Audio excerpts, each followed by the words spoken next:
Imaginez un prédateur silencieux qui observe depuis les nuages, traque votre signature thermique et disparaît avant même que vous sachiez qu'il est là. C'est pas un jeu vidéo, c'est la réalité de l'armée portugaise aujourd'hui. Ils ont assemblé une gamme de véhicules sans pilote qui sont plus intelligents, plus rapides et plus polyvalents que jamais.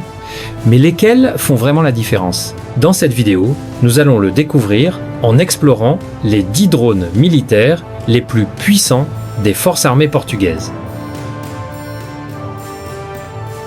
Numéro 10, vous regardez peut être cette première entrée en pensant « Attendez une minute, je peux acheter ça dans mon magasin d'électronique local, non ?» Et vous auriez absolument raison car nous commençons ce compte à rebours avec le DJI Mavic Pro. Maintenant, avant que vous ne fermiez la vidéo en pensant que les forces armées portugaises ne font voler que des jouets, laissez-moi vous arrêter tout de suite. Ce quadricoptère représente un changement massif dans la guerre moderne où la technologie commerciale rencontre la stratégie militaire.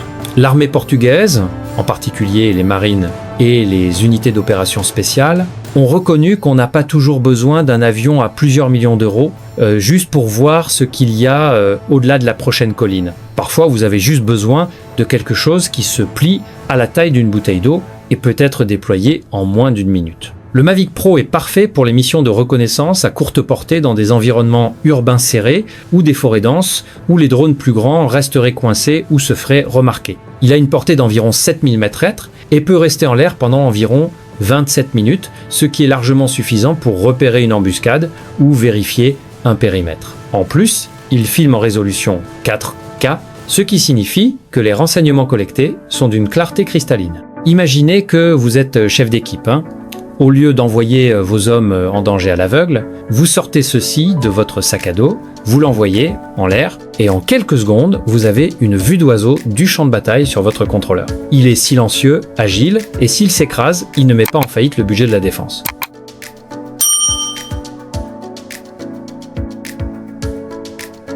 Numéro 9. En passant des drones caméras stables et fiables, nous prenons un virage brusque vers quelque chose de beaucoup plus agressif et considérablement plus difficile à piloter. Nous parlons du GEPRC Vapor. Si le Mavic Pro est une berline de luxe, le Vapor est une voiture de Formule 1 sans ceinture de sécurité. C'est un drone First Person View, souvent appelé FPV, et il nécessite que le pilote porte des lunettes pour voir exactement ce que le drone voit en temps réel, comme s'ils étaient assis à l'intérieur de la machine. Les forces armées portugaises expérimentent avec ces types de plateformes car elles offrent une vitesse et une maniabilité que les drones GPS standards ne peuvent tout simplement pas égaler. Nous parlons de vitesses qui peuvent facilement dépasser 100 km/h en un clin d'œil. Le Vapor est petit, léger et incroyablement difficile à abattre car il se déplace de manière si erratique. Bien que la durée de vie de sa batterie soit courte, souvent moins de 10 minutes selon la force avec laquelle vous poussez l'accélérateur, son objectif est différent. Il peut passer par de petites fenêtres, plonger dans les cheminées ou poursuivre des véhicules en mouvement. Dans un conflit moderne, ceux-ci peuvent être utilisés comme munitions rôdeuses, ce qui est une façon élégante de dire à un drone suicide ou simplement pour une reconnaissance extrêmement rapide où le temps est essentiel. Il faut une quantité incroyable de compétences pour piloter l'un de ceux-ci sans s'écraser, ce qui signifie que les soldats qui les opèrent sont essentiellement des athlètes gamers. C'est une pensée terrifiante, n'est-ce pas? Un frelon bourdonnant auquel vous ne pouvez pas échapper.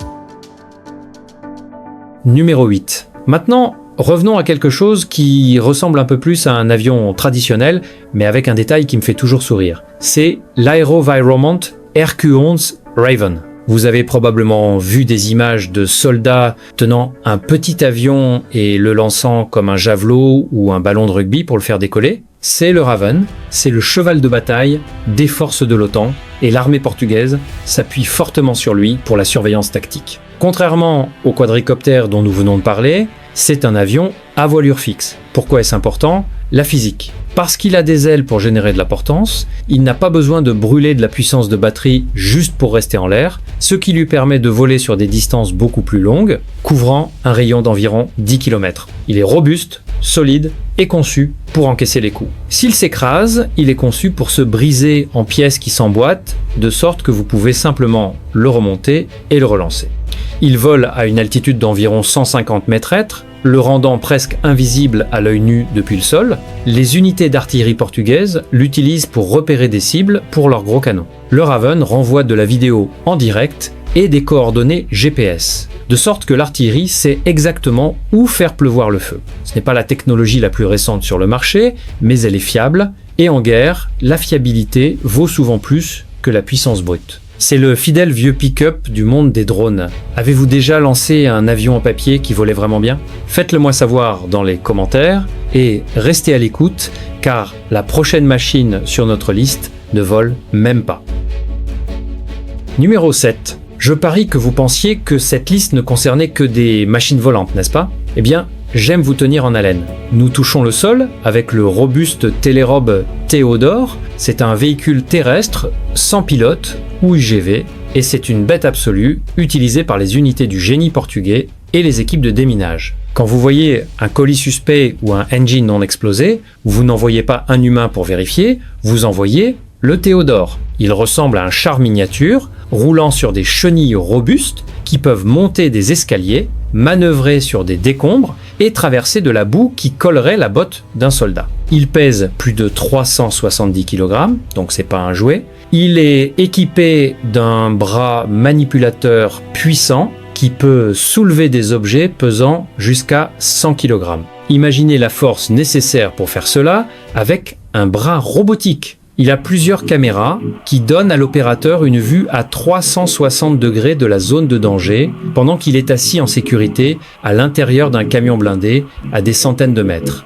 Il peut même utiliser des outils comme des fusils de chasse pour perturber les fusibles ou des canons à eau pour désactiver les bombes. C'est littéralement un sauveur de vie. Chaque fois que ce robot est déployé, il sauve potentiellement un soldat portugais du sacrifice ultime. Il est lent, méthodique et incroyablement précis. C'est le chirurgien du champ de bataille, juste fait d'acier et de fluide hydraulique. Numéro 6, d'accord ? Remontons dans le ciel, mais nous allons garder les choses furtives.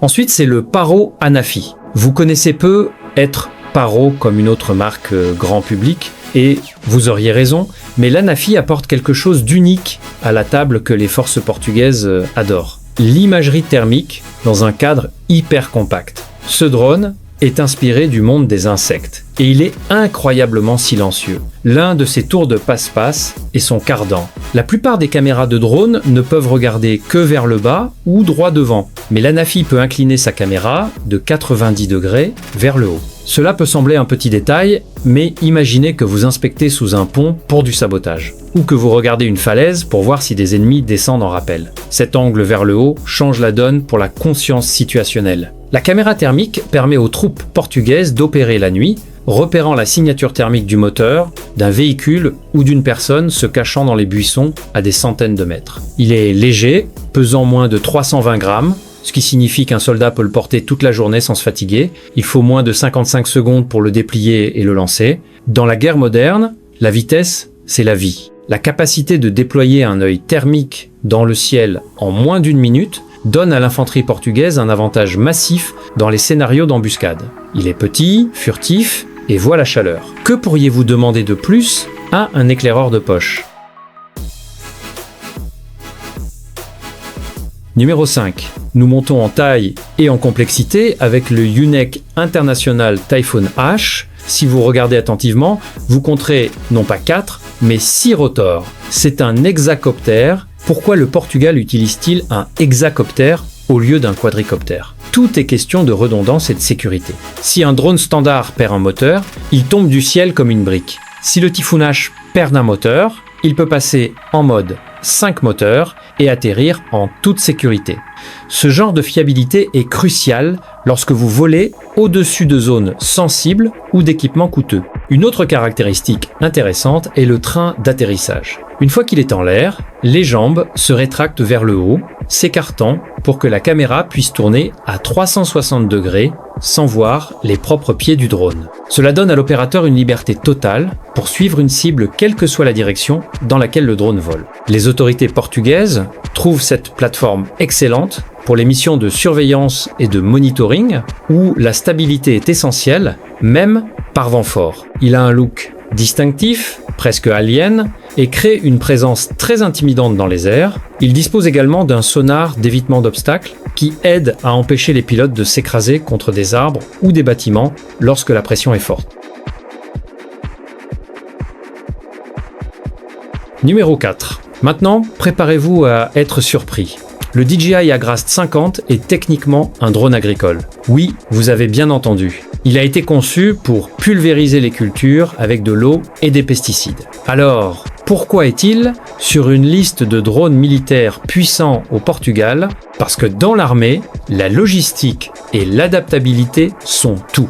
L'Agrast 50 est un monstre de drone. Il est énorme. Il peut transporter une charge utile de 40 kg à l'intérieur de son réservoir ou 50 kg s'il répand des granulés solides. L'armée portugaise voit le potentiel de cela pour la logistique. Imaginez que vous avez une escouade de soldats au sommet d'une montagne qui sont à court de munitions, d'eau ou de fournitures médicales. Envoyer un hélicoptère est coûteux et risqué, envoyer un camion pourrait prendre des heures, mais l'Agrast T50, vous le chargez de fournitures et vous le faites voler de manière autonome à leurs coordonnées. Il a un système massif de rotors jumeaux coaxiaux qui génère une portance immense. Il dispose également de radars à réseau phasé qui lui permettent de naviguer automatiquement dans des terrains complexes. C'est essentiellement une mule de chargement volante. Dans un scénario de secours en cas de catastrophe, que l'armée gère souvent, il peut être utilisé pour pulvériser du retardateur de feu sur les incendies de forêt, ce qui est un problème énorme au Portugal pendant l'été.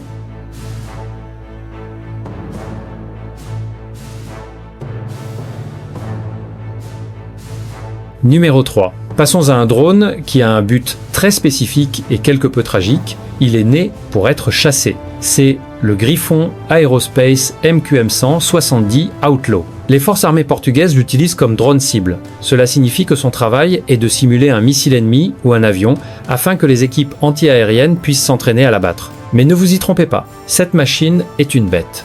Il est lancé depuis une catapulte pneumatique et ressemble à un missile élégant et rouge avec des ailes. Il est incroyablement rapide et agile, conçu pour imiter les schémas de vol des menaces entrantes. Il fonctionne avec un moteur à essence, lui donnant l'endurance pour rester en l'air pendant des heures, pendant que les artilleurs au sol essaient de le verrouiller. Il est rentable, ce qui est important car, idéalement, il ne rentre pas à la maison en un seul morceau. Cependant, si les artilleurs ratent, et espérons qu'ils ne le feront pas pendant une vraie guerre, l'Outlaw peut déployer un parachute et atterrir en douceur pour être réutilisé un autre jour. Il est essentiel pour maintenir la défense aérienne portugaise affûtée. Vous ne pouvez pas pratiquer la défense en tirant sur les nuages. Vous avez besoin d'une cible réelle et en mouvement qui riposte avec des manœuvres d'évasion. L'Outlaw fournit ce défi. C'est le héros méconnu de l'entraînement, prenant un coup pour l'équipe afin que lorsque la vraie menace arrive, les soldats soient prêts. Il est rapide, bruyant et joue un rôle critique dans la défense nationale. Numéro 2, nous approchons du sommet de notre liste et nous devons parler d'une certaine fierté locale. La série Tekever ARX est conçue et fabriquée ici même au Portugal. C'est une grande affaire car cela signifie que le Portugal n'achète pas seulement de la technologie, il la crée. Le Tekever ARX est une merveille d'ingénierie moderne, conçue spécifiquement pour la surveillance maritime à longue portée. Le Portugal a un littoral massif et une énorme responsabilité sur l'océan Atlantique. L'ARX est conçu pour patrouiller ces eaux, à la recherche de pêche illégale, de trafiquants de drogue ou de situations de recherche et de sauvetage. Il a une conception modulaire, ce qui signifie que vous pouvez échanger les capteurs en fonction de la mission. Besoin de radar? Fixez-le. Besoin de caméra optique haute définition? Facile. Il peut décoller de courtes pistes ou même être lancé depuis des catapultes sur les navires. Le fait que ce soit de la technologie portugaise est un avantage stratégique massif, car ils ne dépendent pas de nations étrangères pour les mises à jour ou les réparations. Ils représentent la sophistication de l'industrie de la défense portugaise, ils se connectent avec d'autres actifs en temps réel, créant un réseau de données au-dessus de l'océan. Il est intelligent, polyvalent et porte le drapeau portugais avec fierté. Si vous pensez que les pays devraient construire leur propre technologie, laissez un commentaire disant « Made in Portugal » ci-dessous. Numéro 1. Et enfin, nous sommes arrivés au sommet. Le champion incontesté poids lourd de la flotte de drones portugaise, l'UAVision Ogassa. Cette machine est un chef-d'œuvre, également développé avec une contribution portugaise significative. L'Ogassa est un avion à voilure fixe, haute performance, conçu pour une endurance et une stabilité extrême. Nous parlons d'une envergure qui rivalise avec les petits avions pilotés. Il est propulsé par un moteur à combustion qui lui permet de rester en l'air jusqu'à 8 heures ou plus, patrouillant de vastes distances dont les drones à batterie ne peuvent que rêver. Son rôle principal est similaire au Tekever, se concentrant sur la patrouille maritime et la surveillance des incendies de forêt, mais il le fait à plus grande échelle. Il peut fonctionner dans des conditions météorologiques défavorables qui cloueraient au sol des drones inférieurs. L'Ogassa est entièrement autonome, capable de décoller, de voler sur un parcours de mission complexe et d'atterrir tout seul. Il transporte des charges utiles sophistiquées, y compris des cardans stabilisés avec des capteurs multispectraux. Quand cet oiseau est dans le ciel, rien ne passe inaperçu sur le territoire portugais. C'est le gardien ultime, veillant sur la terre et la mer jour et nuit. Il représente le summum de ce qui est actuellement possible dans les forces armées portugaises, combinant endurance, intelligence et innovation domestique. Et voilà les gens, c'était les 10 meilleurs drones des forces armées portugaises. Laquelle de ces machines vous a vraiment impressionné? Faites-le nous savoir dans les commentaires ci-dessous. Et n'oubliez pas d'aimer et de vous abonner si vous voulez voir beaucoup plus de classements comme ceci